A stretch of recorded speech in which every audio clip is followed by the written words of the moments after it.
qui nous renseigne sur la fiscalité municipale, sur le contrôle du bâti, sur l'inauguration du jardin municipal, le Muntaza al-Baladi, le jardin de la ville, le parc de la ville, qui est inauguré en 1892, ironie de l'histoire, juste à côté d'ailleurs du bâtiment municipal actuel, inauguré encore une fois pile un siècle après, en 1993.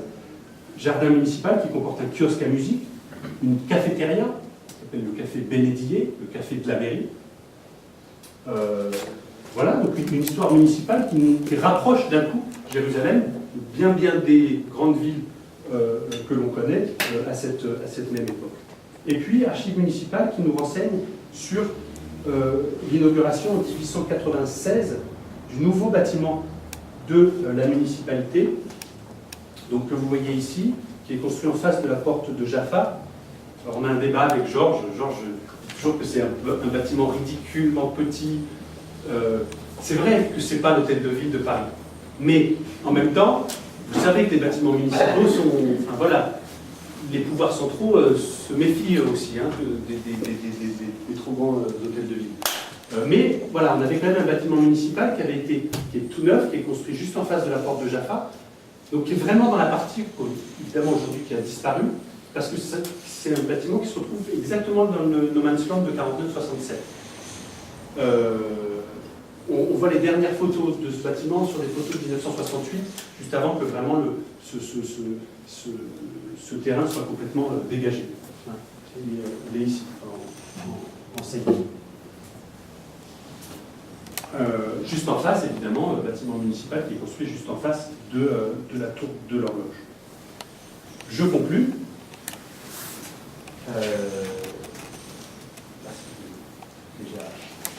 Déjà 8 heures. En essayant voilà, de répondre aux questions qu'on avait évoquées pour commencer. Alors, la première question, une autre histoire de Jérusalem est-elle possible? Voilà, je pense qu'on a répondu avec ce qu'on a dit aujourd'hui. La deuxième question, est-elle utile?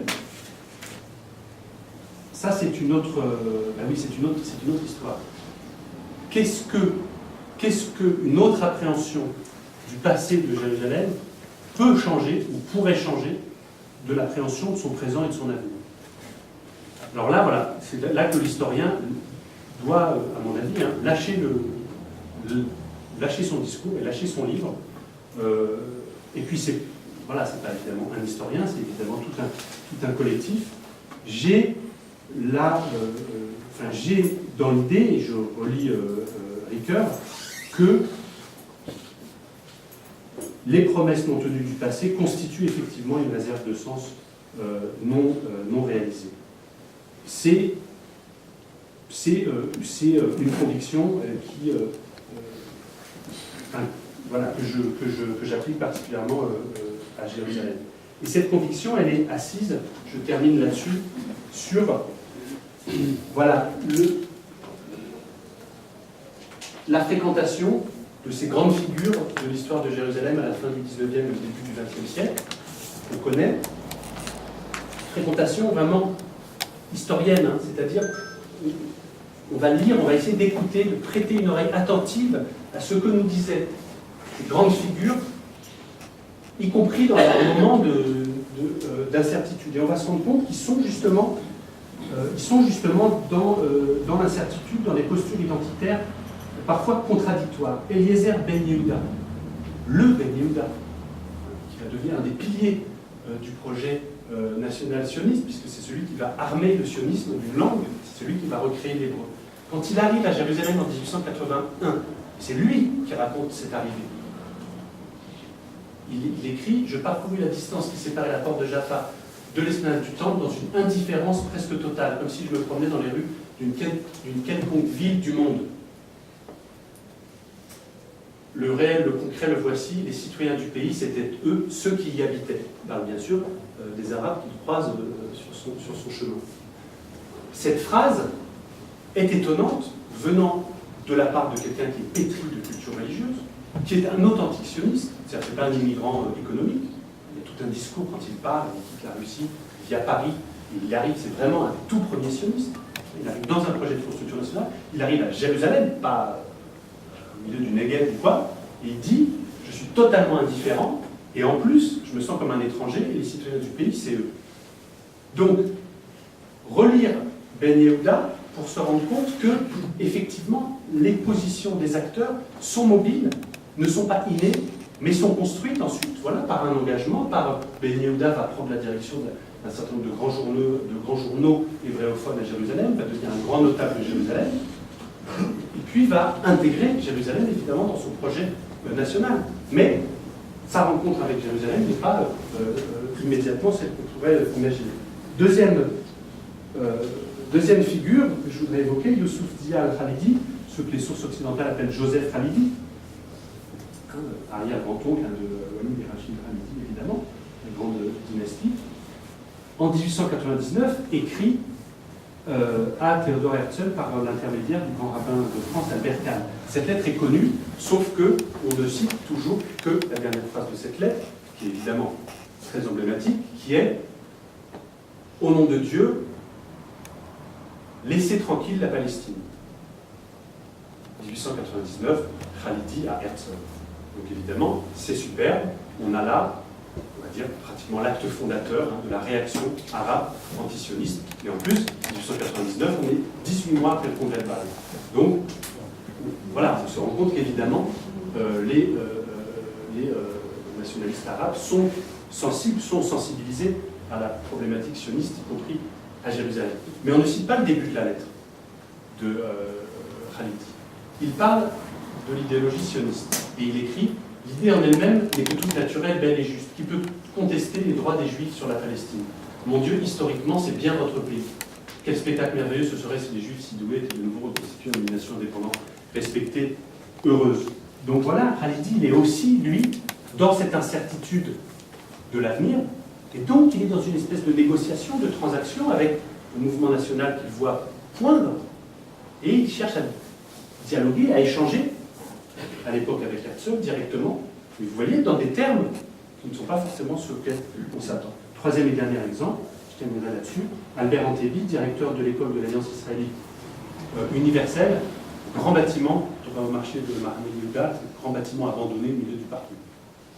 Voilà, une école professionnelle, qui accueillait, comme vous le savez, des juifs, mais aussi des chrétiens et des musulmans.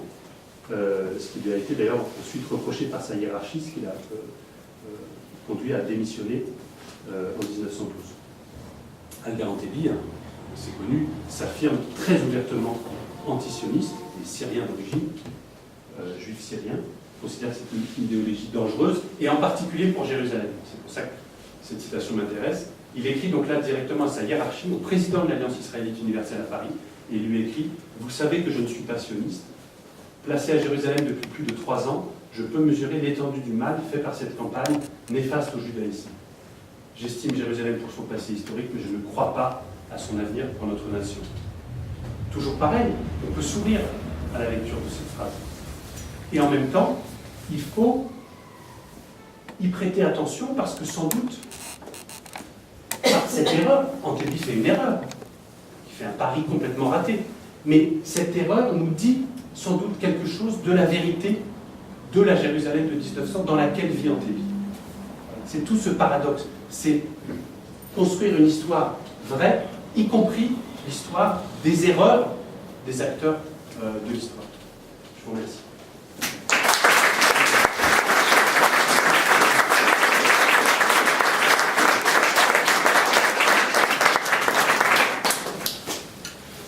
On a encore un petit peu de temps pour des questions. Oui, je pense, oui. À vous.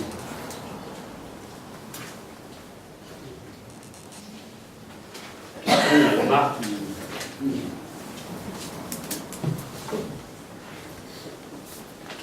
Non, il ne faut pas un peu nuancer quand vous dites la mixité, puisque c'était le seul quartier possible, puisque les autres étaient des quartiers du monastère et de lieux saints avec une petite densité. Forcément, le centre entre ces quartiers de lieux saints est forcément le quartier mixte.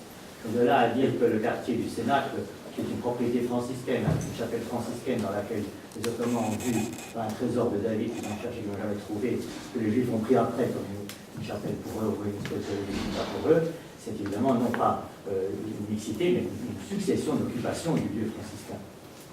Oui, vous avez raison, c'est tout à fait... en fait, pour les lieux saints, je parle effectivement, je parle plutôt d'hybridation, c'est-à-dire qu'effectivement, on a un mélange, mais finalement, quand même, dans la tombe de David d'avant le 26 décembre 2012... C'est un cénotaphe, c'est pas une tombe. Oui, c'est toujours comme... sauf que sur tous les guides, c'est marqué tombe de David. Mais c'est faux, c'est pas ça. Oui, c'est faux, mais... C'est faux, mais c'est vrai. Non, c'est pas vrai. Oui, mais...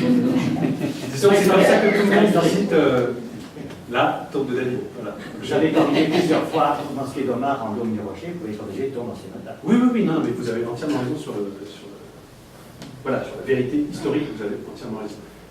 Je parle plutôt effectivement pour les lieux saints d'hybridation, et je dis juste que jusqu'au 26 décembre 2012, dans ce lieu saint, aujourd'hui juif, on pouvait admirer des céramiques ottomanes qui témoignaient du passé de ce même lieu saint, qui était toujours consacré à la figure de David Daoud, qui était donc un lieu saint musulman. Donc, effectivement, c'est pas la question forcément, mixité ne veut pas dire partage, mais par contre, effectivement, empilement des traditions qui peuvent du coup coexister dans un même lieu. Sur la mixité des quartiers, vous avez entièrement raison. Il y a des zones de Jérusalem, et c'est connu depuis l'époque des croisés, qui sont les alentours du Saint-Sépulcre. On a beaucoup plus de moines descendants du Saint-Sépulcre qui vivent, et j'allais dire, près de leur lieu de travail que à l'autre bout de la ville. Ça, c'est... voilà. Mais j'insistais sur cette question des densités, justement, pour sortir de l'image, du cosmopolitisme des élites, des quelques maisons, des faubourgs qui se voyaient entre elles. Est-ce qu'on sait à partir de quand cette mixité commence à disparaître? C'est 67 ou c'est plus progressif ou c'est quelque chose de plus avant? C'est avant. En fait, bon, alors, cette histoire-là est un peu mieux connue, mais c'est l'histoire d'avant qui est moins connue. Mais en gros, les premiers affrontements de 1920, 28-29, 36-38, à chaque fois, vont contribuer à polariser, à, entre guillemets, purifier chacun des quartiers, et chacun petit à petit va regagner son quartier. Mais en même temps, la bibliographie est très claire sur le sujet. Je ne suis pas spécialiste, mais là, je pense ne démentira pas sur ce plan, jusqu'en 48 y compris, jusqu'en mai, juillet 48. C'est évident parce qu'il suffit de voir les photos des réfugiés, y compris à l'intérieur même de Jérusalem. Si on a tellement de gens qui se déplacent dans les rues de Jérusalem, c'est bien que jusqu'en juillet 48, on a des rues entières. C'est très connu à l'ouest, c'est très connu à l'ouest, c'est Katamon, c'est Baka, etc. Mais c'est vrai aussi à l'intérieur de la vieille ville de Jérusalem. On a encore des voisinages extrêmement mixtes jusqu'à la guerre de 48. La guerre de 48, et oui, c'est une guerre. Et donc, c'est à la fois le moment de vérité. Enfin, c'est un moment de vérité, quoi. C'est à la fois un accélérateur de l'histoire, et voilà, ça va annuler effectivement toute cette histoire précédente.